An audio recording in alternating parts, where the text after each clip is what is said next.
Hi, good morning. Welcome back, everybody, to the second day of Thinking About Failure. This is the only place I've ever been where the introducers get introduced. It's great. It's like somebody should have introduced Amit first, and then we could have had this infinite, really. It's my great pleasure to introduce our first speaker today, Clancy Martin. He's a Canadian philosopher, novelist, and essayist.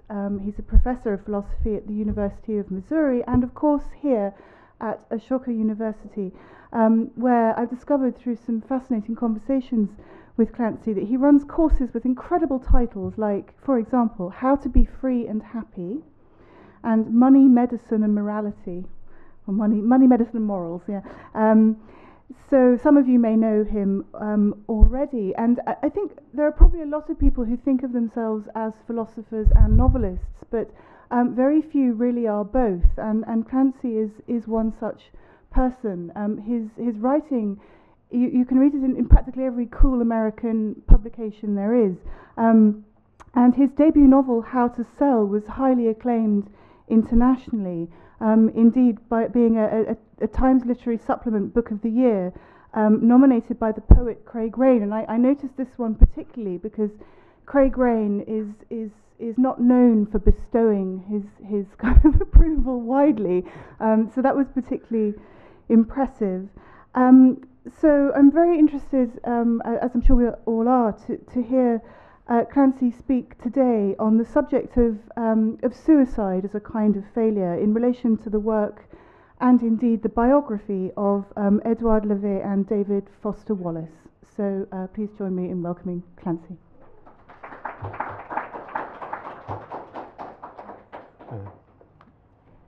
Thank you so much, Tiffany, and thank you, Amit, for putting on this wonderful conference and for giving me the great honor of inviting me to be with such wonderful people. So I thought I would just sit here, partially because I didn't print my talk, and I think we're a small enough group this morning that maybe it'd be nicer if we're all just a little more intimacy. It's also kind of that sort of a topic, a sitting down sort of a topic maybe. So this paper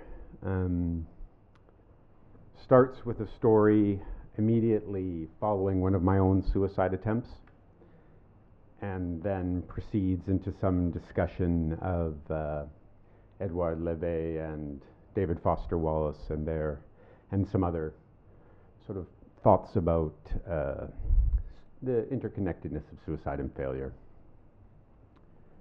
You know what's funny? Your jail anklet saved your life. They should put that in an advertisement. They should get a testimonial from you. If it weren't for that anklet, you'd be dead right now. I came to in a hospital bed with a sore head. I reached into my hair and felt the staples in my scalp. A handsome, young, dark-haired doctor with a bushy mustache and brightly lit, amused eyes was standing at the side of my bed, conversing cheerfully with me. I didn't know how long he'd been talking or if I had been talking back. I seemed to be joining the conversation midstream. But that may have been his manner. Perhaps he simply launched into conversation with his patients and let them catch up when they're ready. I was very thirsty, and still nervously fingering those metal staples. I reached with my free hand for a large plastic cup of water that was on a bedside table. Then I realized that I was handcuffed to the bed. Here, let me get that for you. He tucked the bottle between the bed rail and the pillow and bent the plastic straw into my mouth. I drank the water and then spat out the straw. My throat was burning. Did I have an operation? I asked. No, you were very lucky. 2 minor procedures. He reached over to gesture at my head where my staples and my fingers were. You must have fallen at some point. Your head was bleeding, quite a nasty cut. My throat hurts more than my head. My voice, I said. I sound awful. I don't feel sick. We had to pump your stomach, but basically you're fine. I'm so sorry we have to shackle you. They will transfer you to the psychiatric ward tomorrow, and then the security won't be necessary. You ruined your fancy anklet. He laughed. He was a very likable doctor. It seems to have short-circuited, but not before it sent off its alarm. modern technology. I wanted to explain about my anklet, but I realized that any extra details from me would sound defensive, and anyway were superfluous. Next time, don't get in the bath. Better yet, don't have a next time, would you? We'd like to keep you around. And if you want to kill yourself, don't use pills. Nobody dies from overdosing on pills anymore. The best way, this is my doctor talking, the best way is to duct tape a plastic bag around your head. There is even a book you can buy that tells you how. Then tie up your hands before you run out of air. That'll do it. But you know, you were very lucky, and most people wise up after one attempt. So maybe this can be your get out of jail free card.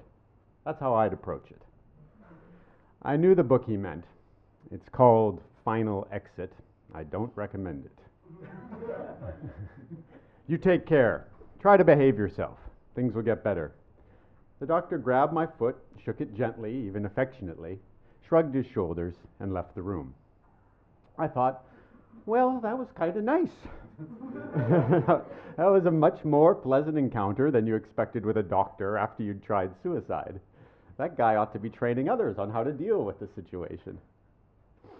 I had an IV in my arm.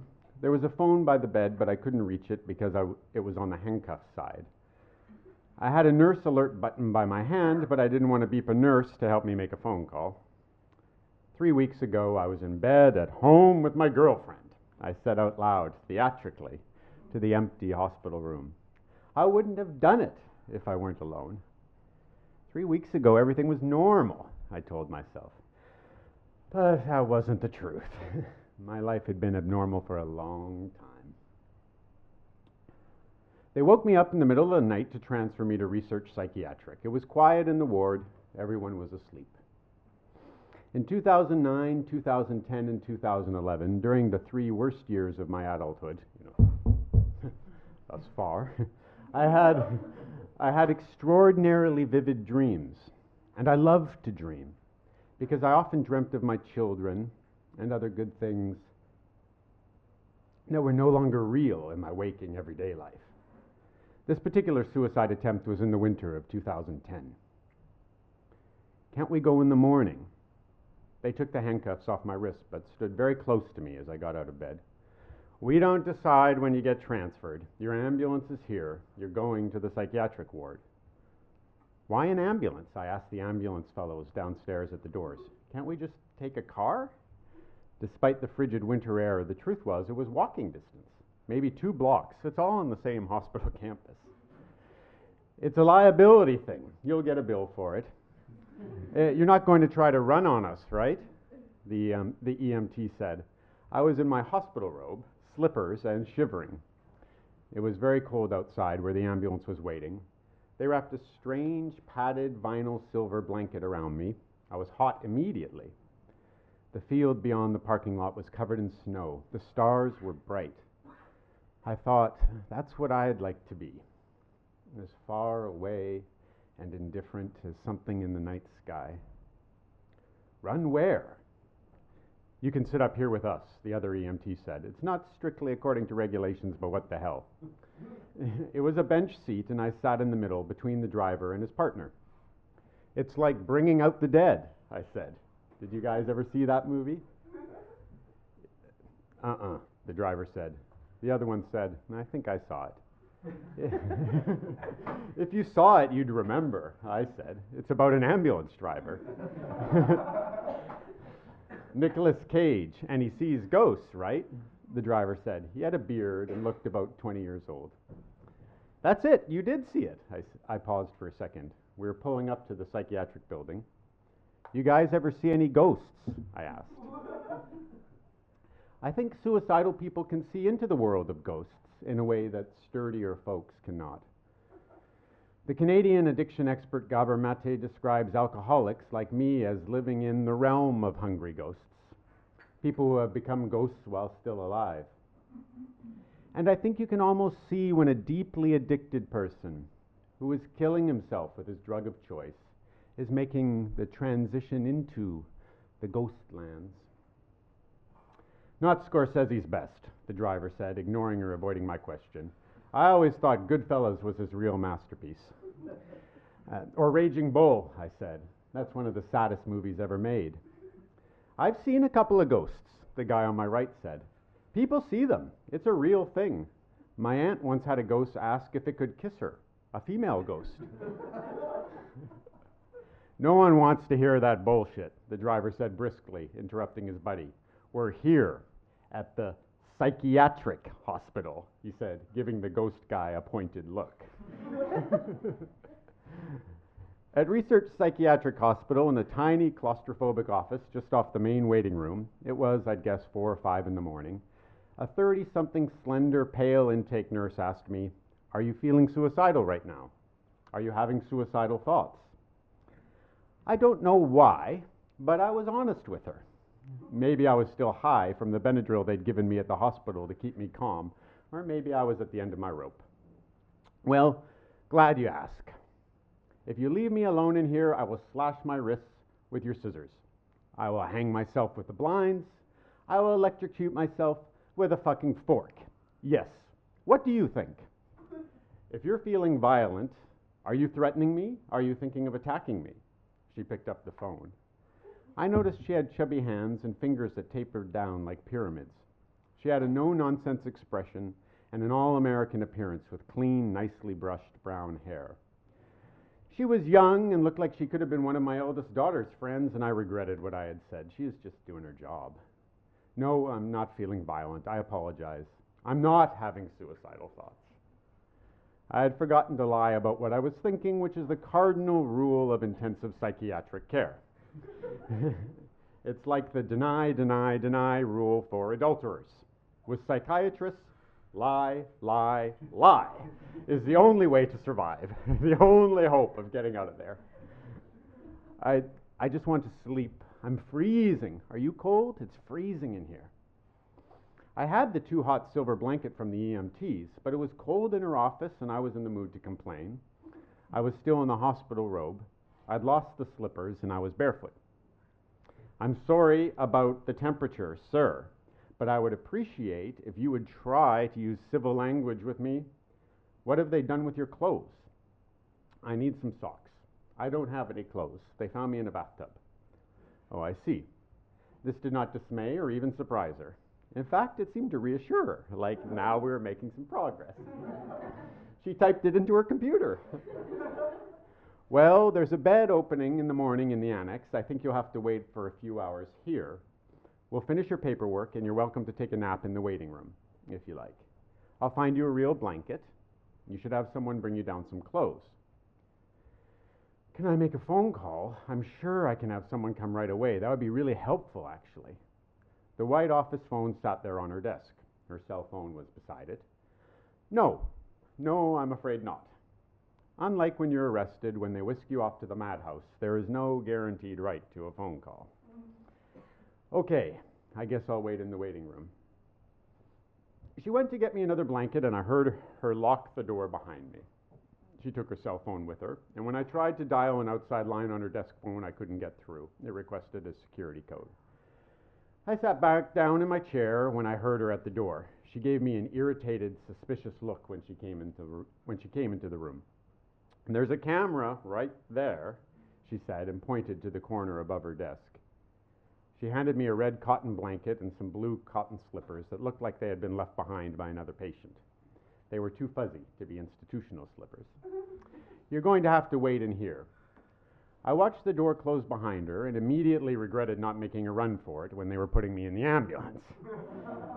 Those guys were bigger than I am, and no doubt faster, but I could have found a place to hide. Dejected, I put the red blanket around my chest like a towel under the silver blanket so that I'd be more comfortable. And then, on impulse, I stood up abruptly and tried the nurse's office door. It was locked. I startled her. She started to rise from her desk. Do you need to go to the restroom? Yes, I said. Please.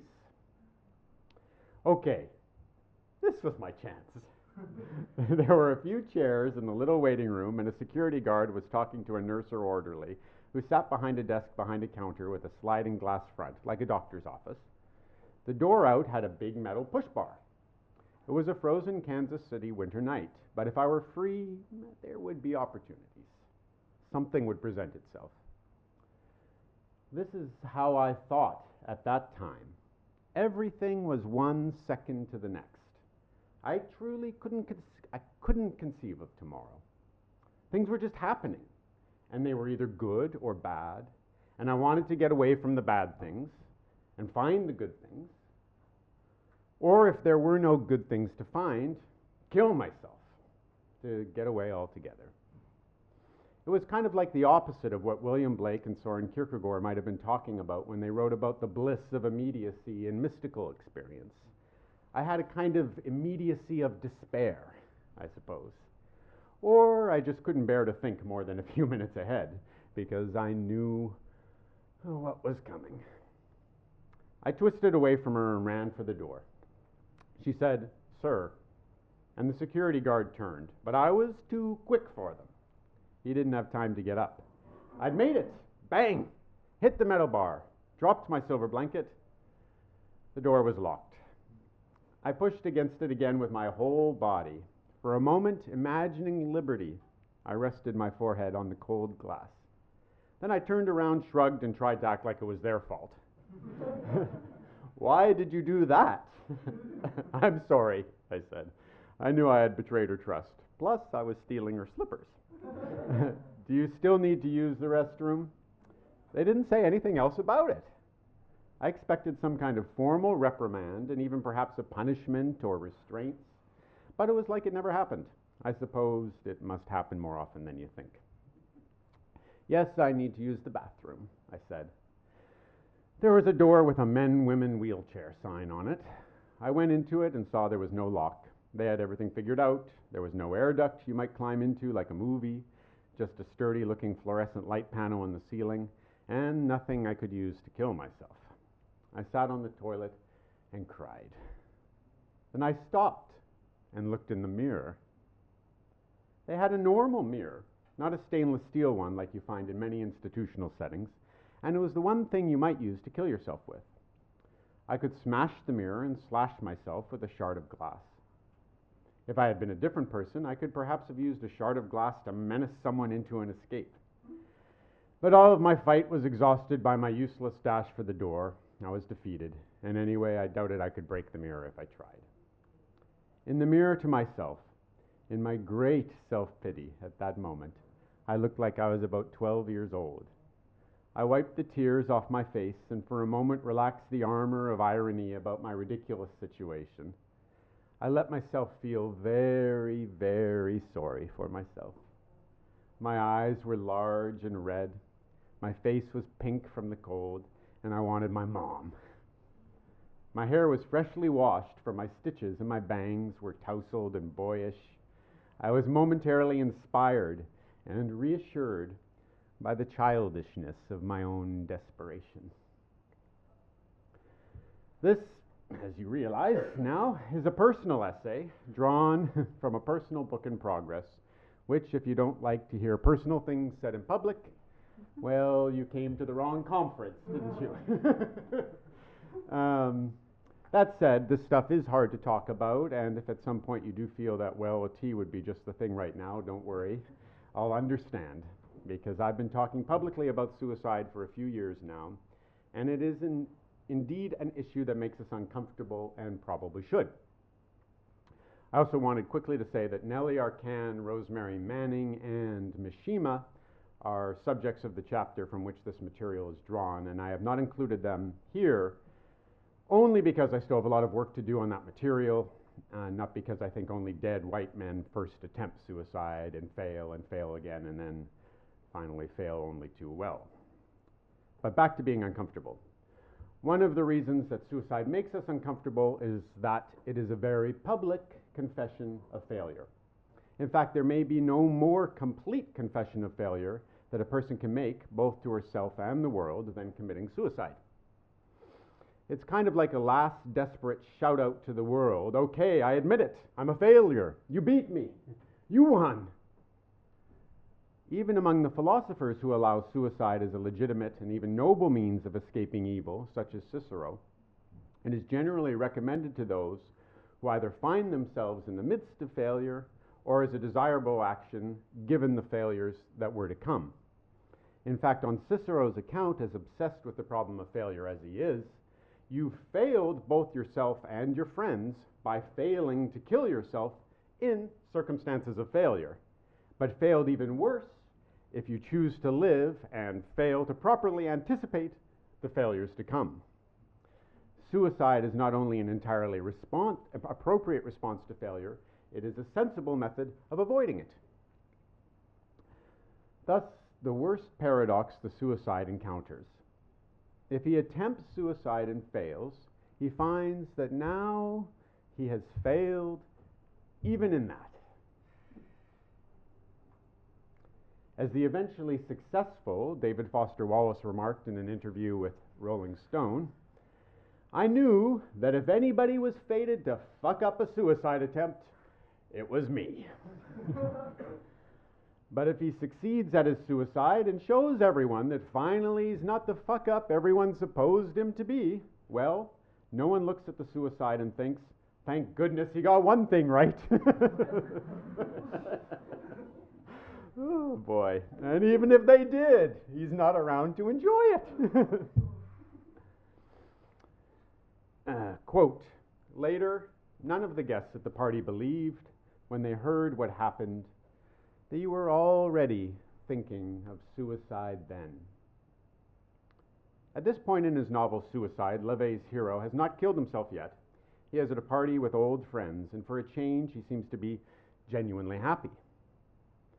If you don't know the story of the magnificent French writer and photographer Edouard Leve, he was born in 1965, studied business at an elite school in Paris, became an abstract painter, then burned all his work, took a transformational, as he described it, 2-month trip to India, and then took up his mature and robust career as a photographer and writer. His last book was the novel Suicide, which he wrote in 2007, gave to his editor, and then promptly killed himself. I recently had a friend visit from Los Angeles who had read an essay of mine about suicide and was interested in the question of why I am suicidal.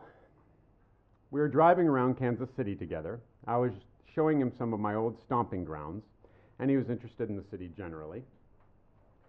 As we passed the Nelson Atkins Museum, heading towards the campus of UMKC, he said, either you're really happy now, happy to be with Amy and your kids, and a very long way from wanting to kill yourself, or you're the best actor I have ever met.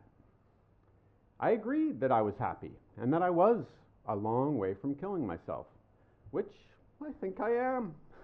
Although I also told him that it's all very fragile, that Amy could leave me or something else could go wrong in my life and suddenly I'd be back on the edge, which is also entirely true, I think.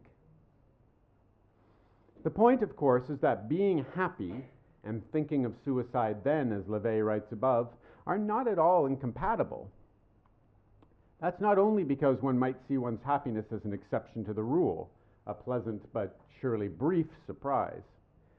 It's also not only because there seems to be, for a lot of us, a deeper underlying happiness that persists even in cheerful, psychologically stable times.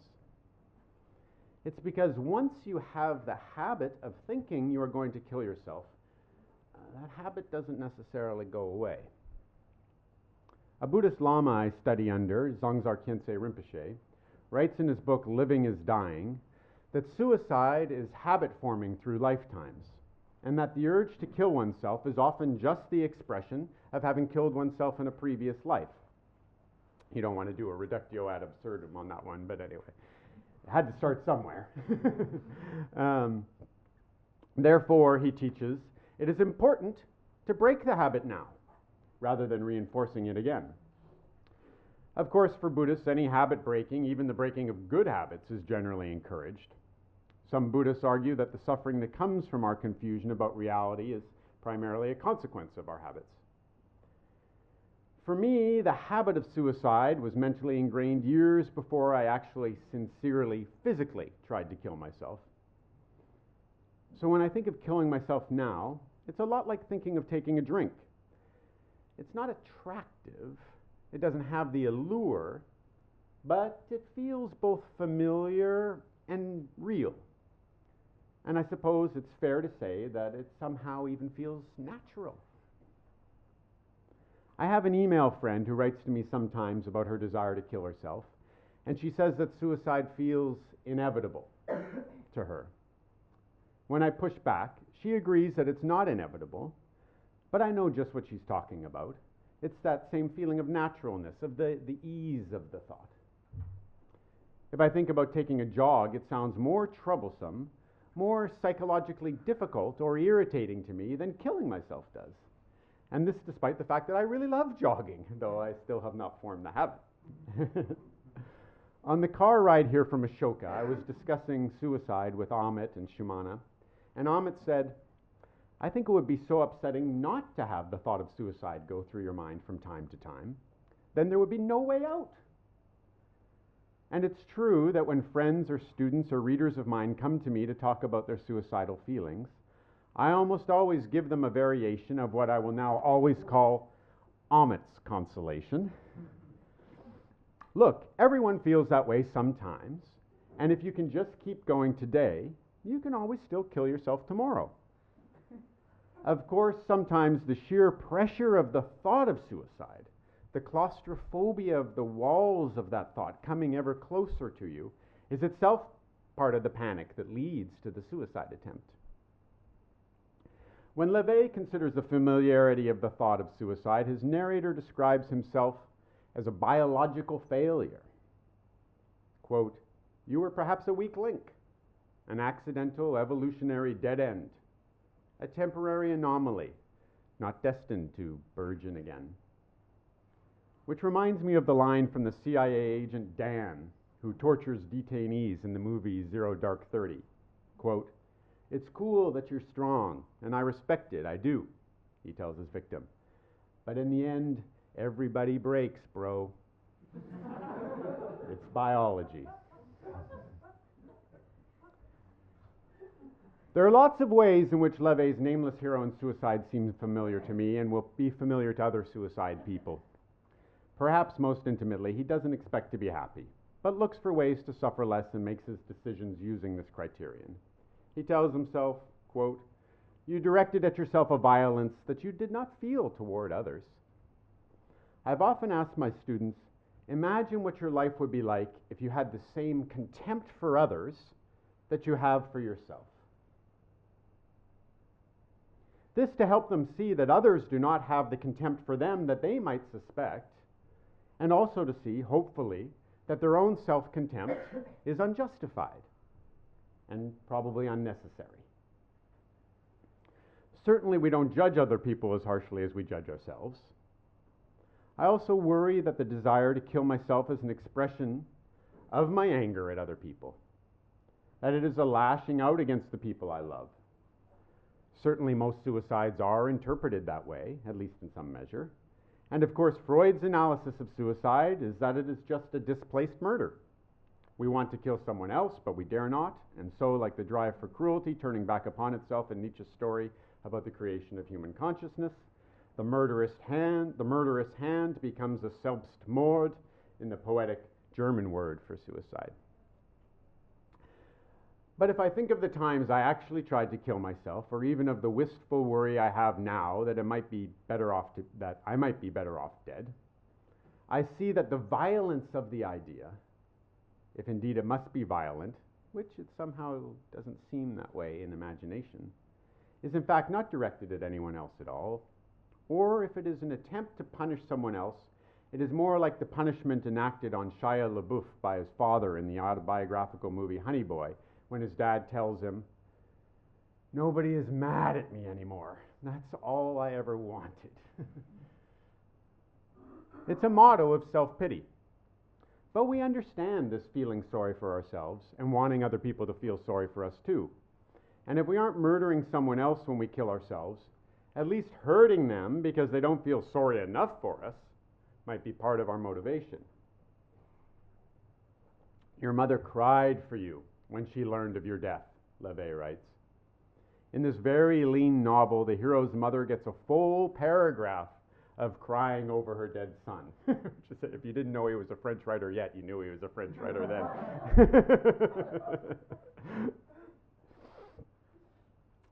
lost my spot. She cries and cries and cries. And which one of us thinking of suicide hasn't shamefacedly dared to hope for that? One of the consoling thoughts about dying, and at times some of the motivation for suicide, is the hope that our mothers at least will cry. This is not just Leve's one wish fulfillment. It gives us one of the keys to the text, which is that Leve is telling us something about the psychology of the suicidal person, showing us not the world the way it really is, despite our wishes, the usual job of the novelist, but the way the world is as dreamt of in the fantasy of the suicidal person. This paragraph, coming very near the end of the novel, is a mockery of the suicide, but it is a melancholy, sympathetic mockery, and of course also a self-mockery, the kind of self-irony at which the suicidal person perhaps excels. We can both make fun of the fact that we want our mothers to cry at our funerals, and very much want our mothers to cry at our funerals, and even kill ourselves just so that we can be assured of our mothers crying at our funerals, which otherwise is not very likely to happen. It's a funny paradox about being a parent that despite protesting sincerely that we would do anything for our children, none of us would be willing to live longer than them. Years later, Leve writes, there are many like her whose tears flow whenever they think of you. Exaggerated, dramatic, and just the kind of sentimental flourish that the suicide engages in when thinking about his own demise. It sounds a little like our hero at the beginning of this talk, who looked at himself in the mirror and cried tears over the piteousness of his own situation. The final paragraph of the book strikes a different tone and is a powerful counterbalance to the teary, self-pitying paragraph that precedes it. Regrets? You had some for causing the sadness of those who cried for you. It's worth remembering that this is all being written by a man who is about to kill himself and has tried to kill himself before. Regrets? You had some for causing the sadness of those who cried for you, for the love they felt for you, and which you had returned. You had some for the solitude in which you left your wife, and for the emptiness your loved ones would experience. But these regrets you felt merely in anticipation. They would disappear along with you. Your survivors would be alone in carrying the pain of your death. The selfishness of your suicide displeased you. But, all things considered, the lull of death won out over life's painful commotion. It's true that his suicide is selfish, as indeed are the kinds of suicides we're considering today. In some ways, suicide is the most selfish act one can perform. It is a kind of wholly taking something that belongs to many people and making it entirely yours alone. It's burning down a house in which many people live just because I don't want to live there anymore. There's no point trying to hide from or gloss over the selfishness of suicide. He wasn't trying to hide from his selfishness. Every verse in the concluding poem ends with me or contains my. This me, my, I, is both the suicide's refrain and one reason we are suspicious of the suicide, and perhaps angry with him after the fact. Angry at him whether he tried and failed to kill himself, and angry at him if he tried and succeeded. But it might also make us suspicious of people who try to hide from their own selfishness. We are right to rebuke the suicide, you were unforgivably selfish, which also means you are much more selfish than I am. When Mary Carr heard the news of her friend and lover David Foster Wallace's successful suicide, she wrote, quote, "Every suicide's an asshole. There is a good reason I am not God, for I would cruelly smite the self-smitten." But on whose behalf are we self-righteously indignant? Who is feeling sorry for who now? And who's better off? The dead suicide who is in too much pain to go on living, or the living one who is in more pain now that the friend is gone? When David Foster Wallace writes that the suicide is like someone jumping from a burning building, he is perhaps not so much trying to excuse the suicide as explain the action he is taking, and perhaps to reply to those people who would accuse the suicide of monstrous selfishness. Of course, the person leaping from a burning building is doing something selfish, Wallace might tell us, but she is doing a selfish thing any of us would do if our suffering were similar to hers. It is a selfishness we ought to be able to understand and even sympathize with. The problem with the metaphor, of course, is that the person in the burning building dies either way. It's just one death is less painful than the other. And it's true that we all die either way. But the family and friends of the suicide can reasonably reply, "You didn't have to die yet. Couldn't you have endured the suffering for us? And perhaps we could have even found a way to help with the suffering. Because after all, you weren't always suffering like that, and there is a reason to believe that maybe you wouldn't always have to." But it's also hard to get past the recognition of the lull of death. When you're dead, yes, the ones behind will have things a bit harder, a bit worse than they do now. And you will have caused that. But they are still in life's painful commotion, and you've exited. In killing myself, were I, especially as a parent, to do it, I have to accept that the ones I leave behind may do as I have done. Which reminds me of my psychiatrist, Grace Ketterman's admonition to me, quote, "Don't not kill yourself because of your children. Your children will miss you, but in the end they'll be fine. Don't kill yourself because of the example you'd be setting for them." Yes, Grace, that's a very good reason. One of the best reasons I've ever heard. Wallace, who had no children, understood this point. In The Pale King, the novel which was interrupted by his suicide, several of the characters are considering suicide, and one of them, Lane Dean Jr., always manages to stop himself by looking at a picture of his newborn child. On September the 12th, 2008, David Foster Wallace hanged himself on the patio of his home in Claremont, California. His first suicide attempt that we know of was about 20 years before, at his parents' home in Urbana, where he grew up. He overdosed on a tranquilizer, followed by a stay in a psychiatric hospital and a course of ECT treatments for depression. He made one more suicide attempt that we know of for certain, also an overdose, before his death. It started early for him. He was already writing about suicide as a teenager, and his first attempt was in his early 20s. In a letter to his lifetime friend, Jonathan Franzen, when he was 28, he writes that suicide is, quote, "a reasonable, if not at this point a desirable option with respect to the whole wretched problem," end quote. And in a story from around the same time, he writes, we're almost through, by the way. If you're like, how much more of this do I have to take? We've only got, I think, about 5 or 6 more minutes to go. You are the sickness yourself. You realize all this when you look at the black hole and it's wearing your face. That's when the bad thing just absolutely eats you up, or rather when you just eat yourself up. When you kill yourself. All this business about people committing suicide when they're severely depressed. We say, holy cow, we must do something to stop them from killing themselves. That's wrong. Because all these people have, you see, by this time already killed themselves, where it really counts. When they commit suicide, they're just being orderly. But all of this is just theory, Professor Wallace. What about when they try to kill themselves for real and fail? One of the paradoxes of the failed suicide is that he starts feeling like an imposter, a pretender, a joke.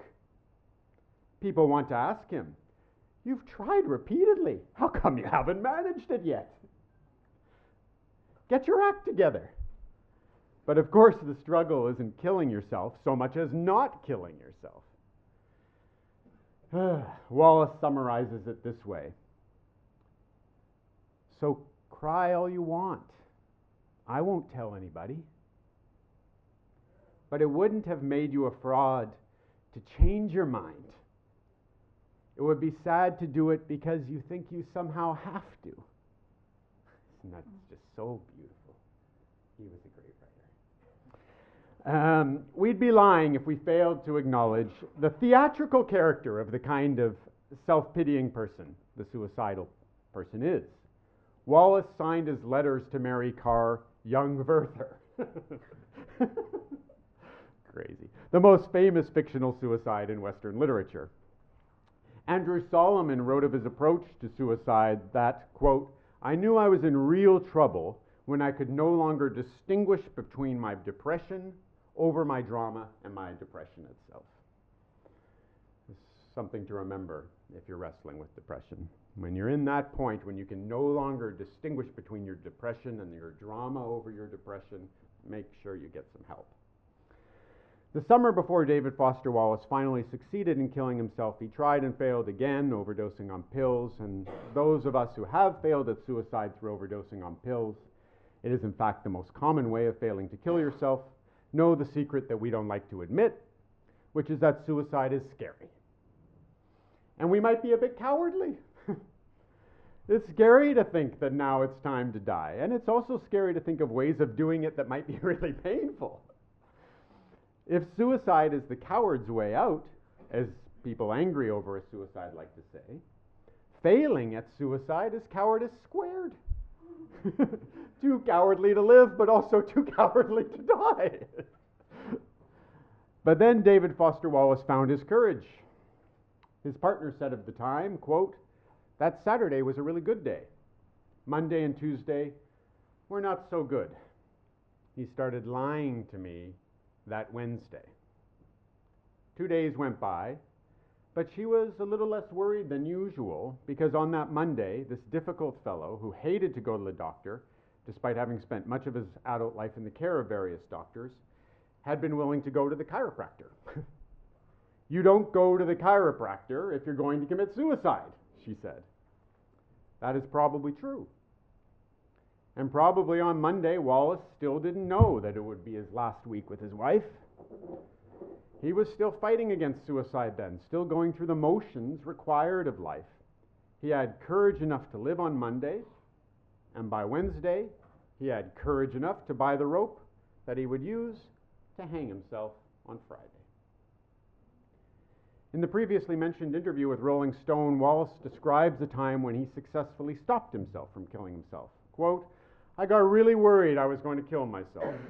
He walked across campus to health services, this was when he was at Harvard, and told a psychiatrist, look, there's this issue. I don't feel real safe.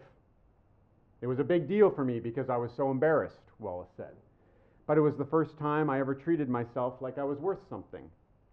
They checked him into a psychiatric hospital, the same one where the failed suicide Robert Lowell once stayed, and the failed and then successful suicide Sylvia Plath also stayed. When that happens to you, Wallace went on, smiling at the interviewer, you get unprecedentedly willing to examine other alternatives for how to live. Yesterday, Shamana Roy asked, when is failure ever expected? And when trying to kill ourselves, though we may paradoxically hope to fail, if we are trying at all, we are expecting to succeed. I was recently talking to a philosopher friend of mine about a suicide attempt he'd made when he was 18. He said, you know all that about how if you tried it but didn't actually manage to do it, how everybody thinks you didn't really mean it. A cry for help, I said. Yeah, but I don't think that's true at all, because when I woke up and realized I'd failed, I was absolutely gutted.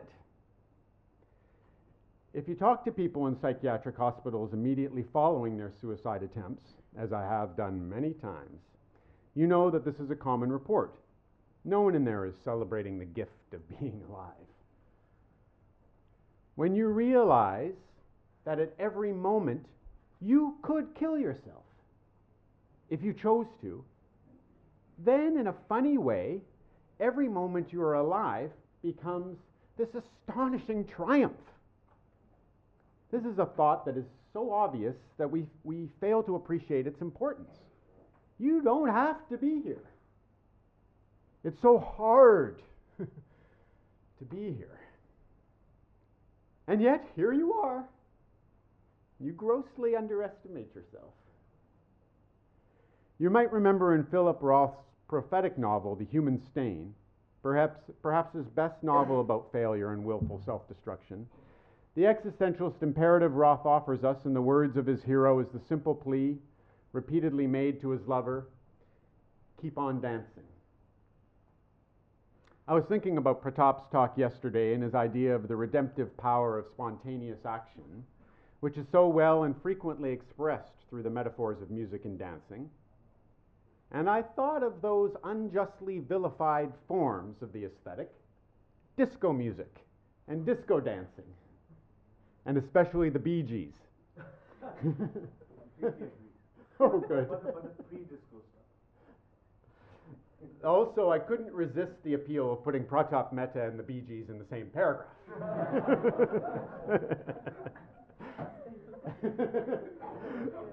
You know, when they teach you how to sustain or resuscitate a person in a CPR class, they teach you to palpate the chest to the beat of the Bee Gees song, Staying Alive. And I thought in this way we might try to understand and forgive the suicide, who simply didn't have any more disco in him and had to get off the dance floor and take a rest. But also, we could congratulate ourselves and recognize that it's a victory. Every day we succeed in staying alive. Thank you.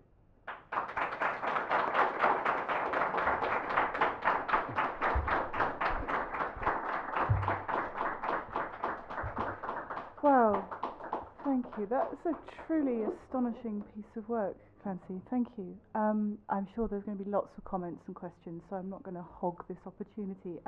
But I was thinking also, I mean, I felt that your talk clearly gets to the heart of some of the questions about agency, free will, and so forth that came up yesterday in Pratap Mehta's talk. Also, I found myself thinking more and more of being alive, staying alive, being, you know, a state of precarity. I was thinking also of Michelle's video yesterday of the child being in this constant sort of state of, or in fact we all are in a state of barely controlled falling. And there are a number of paradigm shifts that have happened in the course of my thinking around what is an uncomfortable subject, and that's something else that interests me. Your ability to tolerate that, to hold that in the form of the essay. So I think there's also a really interesting model for the personal essay there. So many things to say. I wanted to start though, my question is going to be about the very first thing that happened. And this is actually picking up on something that Amit brought up yesterday, which is laughing. We laughed, that was genuinely funny. Thank you. If and also thank you. It would have been a failure if it hadn't been. Okay, and I would just like, if I may, to ask you to sort of think a little bit more deeply about that in the context of talking about failure and perhaps the most acute, as you say, questions of when lives are at stake here. What's going on in that laughter? Yeah, it's such a good question, and it really is sort of at the heart of work that I've been working on all of my adult life as a philosopher, but that I'm still very much struggling with. There's this wonderful dialogue between Robin Williams and an interviewer when Robin Williams, he describes, he does this, thing that only Robin Williams can do. He's got these two voices going very quickly back and forth, and one is his voice telling himself to kill himself, and his other is his voice telling him, no, you shouldn't kill yourself, and then the other voice saying, well, but no, actually, it seems like a really good idea at the moment, and then the other voice says, well, but don't you think this has something to do with the fact that you're alone in a hotel room and you just drank half a bottle of whiskey? And then the other voice says, well, it could be that that's why I'm feeling that way, but that doesn't stop me from wanting to go to the bathroom and hang myself. And And another voice says, yeah, but if there were a woman here, or if that woman had come up with you to the hotel room just now that you left behind and were so disappointed, then you wouldn't be killing yourself, would you? And then, that kind of just getting funnier and funnier and funnier about this thing that, he's going to be doing soon. And so many of our best comedians are also these people who are just like wrestling with these terrible demons of depression, And Søren Kierkegaard famously said that the closest most of us will ever get to the experience of the grace of God is the experience of laughter, the experience of the comic. And of course, Freud remarks at one point that, at the end of the day, there's really only one way we can deal with the two heaviest subjects that we have, sex and death, and that is to laugh about them. So I've been trying to make sense of this because I think that there's in Kierkegaard's observation, in Nietzsche's many celebrations of laughter, I think there's some kind of existentialist ethic hidden in there that, one way or another we can be saved through the power of the comic and the sort of comic attitude towards life, like seeing really how funny the whole kind of thing is. But I've been just struggling with it, and it does. Part of the struggle is my observation that I have a lot of friends in comedy, and they are all also these very, very dark. Tend to be these very dark people, a number of whom have attempted suicide, actually. So yeah, it's a really good question. In a different essay of mine, I open this essay with a suicide attempt when I was frustrated by my many failures in attempting suicide. So I thought, okay, and I was very depressed.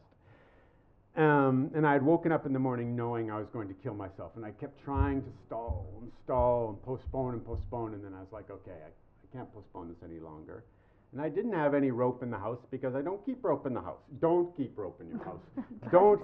Above all, don't keep a gun in your house. This is the real reason that people fail at suicide. They don't have a gun. What about don't live? I mean, that precludes suicide completely. Yeah, there is that argument, of course.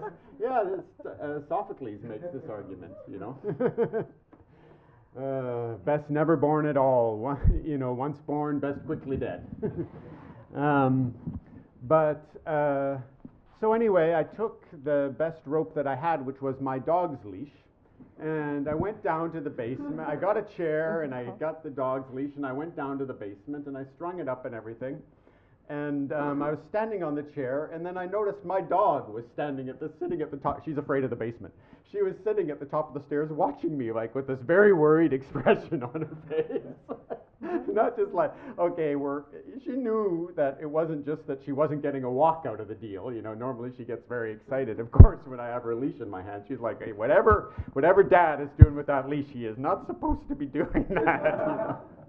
Oh, boy. I think, actually, I'm going to have to sort of say that I think partly the reason it's funny is because you're a very, very good writer. I mean, the obvious thing here is to say that your attention to detail, the slippers that were too fuzzy to be institutional, I mean, so long may you continue to fail at that endeavour. I'm going to open this up for questions from the audience now, because we don't have too long. Yes. I have an observation and a question. I noticed that when some of us were laughing at what is being said, some of us were also dead serious, and it was like, oh no, what is it that's being said now? And perhaps that is to say that the people who are laughing know the seriousness much more truly, and so laughter is a response to that seriousness. But my question is about, because you were talking about suicide as being very natural, seeming very natural. And I was thinking about things like heart failure and liver failure and organ failures and death in hospitals. And if one thinks about it, then, there's the pulse is decreasing, people are giving CPR, they're giving you oxygen, all of that, and it doesn't happen, it fails, and you die. Why is that more acceptable than suicide, which also follows a similar trajectory? This is not to endorse suicide and say, oh, everybody, let's not live, but as much as it is an attempt to understand and not vilify when suicide does happen. And that's my question. Why is there a difference in narrative? Yeah, well, I think it's a very nice point, and I do think it's important that we, there's such a long and, to my mind, shameful tradition of vilifying the suicide. You know, the things we used to do, particularly in Western civilization to people who are suicidal. And it's still officially against the law in the United States, but it's not a law that is ever enforced except for this 3-day hold. So the point is very well taken. I do also think that there is, you know, I remember when my older brother Paul committed suicide, and Paul was only 19 years old when he killed himself, and there is some kind of very important, you know, something like what Kant says about murder, you know, there's some kind of rip in the moral fabric of the universe when a life sort of doesn't go through the natural course of events, you know. It's like, and you feel it when a friend of yours, or, you know, a student of mine died recently and a suicide, you know, you feel it. And I remember when this computer science professor at Ashoka killed himself a couple years ago, and my students were writing to me and saying, would you please write to all of the students and say something about this fellow's death, because they were feeling it, you know, really feeling it. So I do think, you know, of course we always feel death, but somehow this kind of very unexpected death, or even if it's sort of expected, we still feel it's importantly untimely rather than timely, is, you know, it's a real thing. Yeah, thank you, Clancy. That was such a dark treat, I have to say.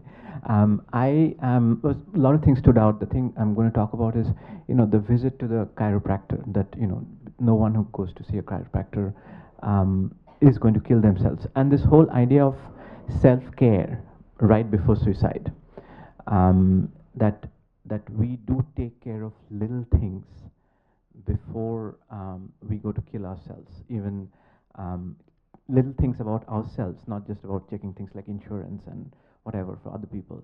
And you already mentioned our former colleague's suicide at Ashoka. I'm sorry to bring it up again, but I think you know, these are things we should talk about. I mean, one detail which stood out, that before he jumped down, you know, those 9 flights of stairs, 9 floors, was that he took off his glasses, he folded it neatly, he took off his slippers, and he put them right next to each other, and then he jumped. So, I mean, and those acts of self-care right before you're going to kill yourself is just mind-blowing when you think about it. And I guess in the line with why you go to the chiropractor before. And what do you make of that? And of course, there are, you know, all kinds of sort of more sort of less dark versions, like movie stars trying to commit suicide in their best finery, and then who's that? I'm forgetting the story, and then she throws up, and then how photographers will find myself. Those are kind of image building thing. But the idea of I'm going to manage a beautiful suicide, or I'm going to take care of the small things about my person before I die. What do you make of that?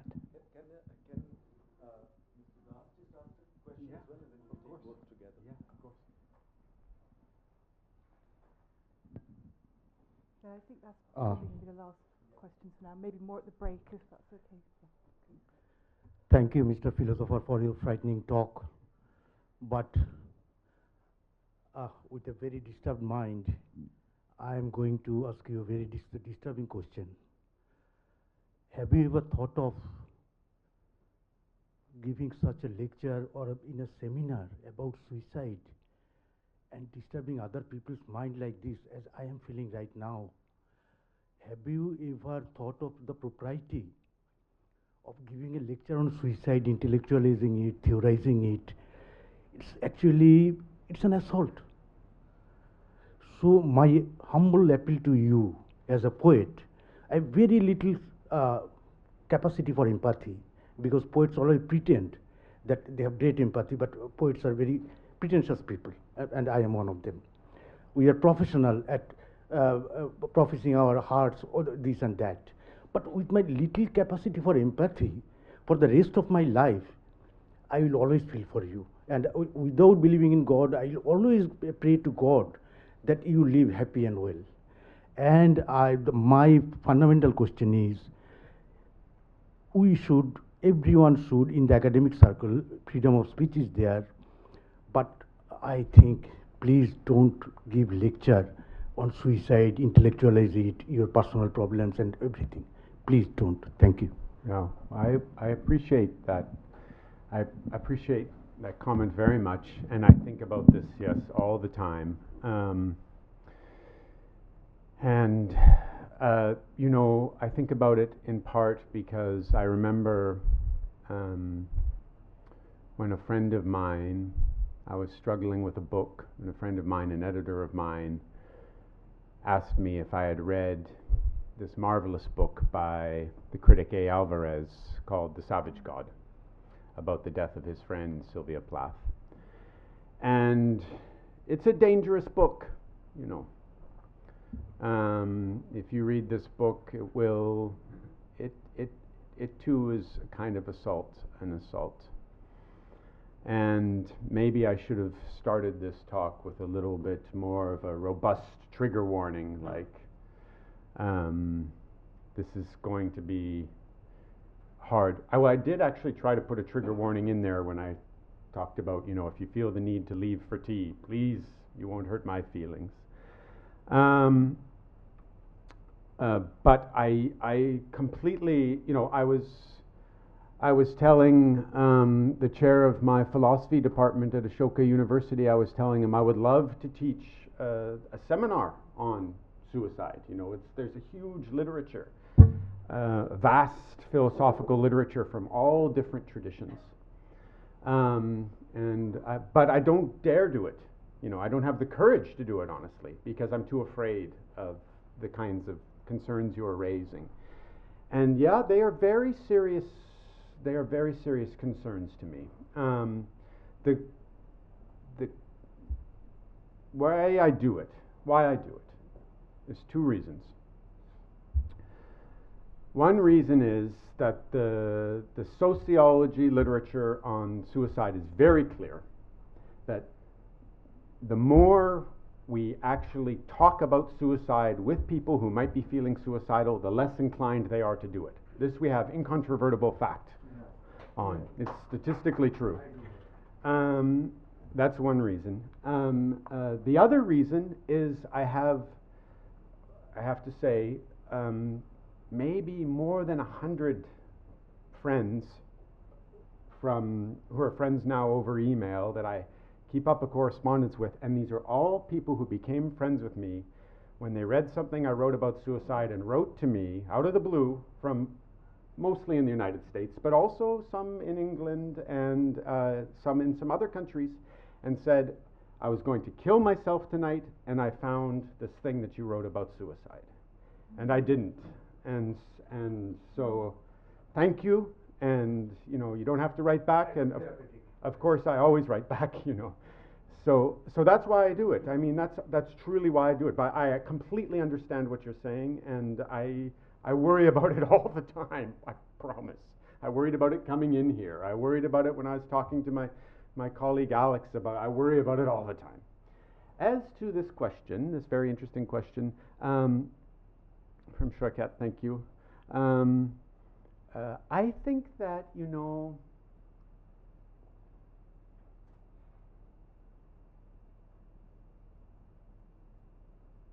when you are going to kill yourself,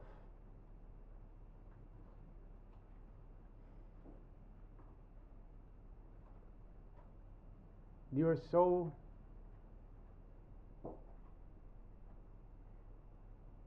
much wanting to retain a little dignity before you go.